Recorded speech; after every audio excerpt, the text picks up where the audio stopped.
Ma'am, dito ma'am, may strawberry tupig ma'am. Bagong luto lang po. Hello po, madam.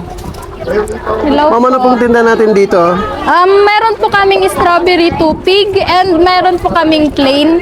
Yung strawberry tupig po made po ng rice flour and buko po na nilagyan po namin ng strawberry. So, sariling gawa nyo po yung tupig na tinda nyo dito. Yes po, bago po mag-pandemic dito na po talaga yung pwesto namin. Meron din po kaming plain yung buko lang po. Magkano po, ma'am? 6.50 po. 6.50. 6 na piras. Sa kahit anong flavor po. Yes po. Bigyan mo nga ako, ma'am. Tikman natin. Ilan, sir? 6. To sir, free taste ka po muna. Free taste pa yan? Apo. Libre tikim, no? Huwag lang Yes, ubusin. sir. Yes. Aray ko. So, ano oras po kayo nagtitinda dito? 5 po ng umaga nandito na po kami. Hanggang 5 din po ng hapon. Thank you po. And guys, try natin ang kanilang strawberry tupig. Ayan, oh. Dito po yan sa may Benguet.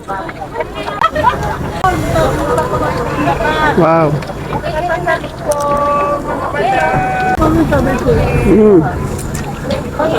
Para po siyang malagkit, ayun, no? Hindi po siya ganun katamis. Ano? Sir, anong pangalan ng vlog niyo? Sarap siya.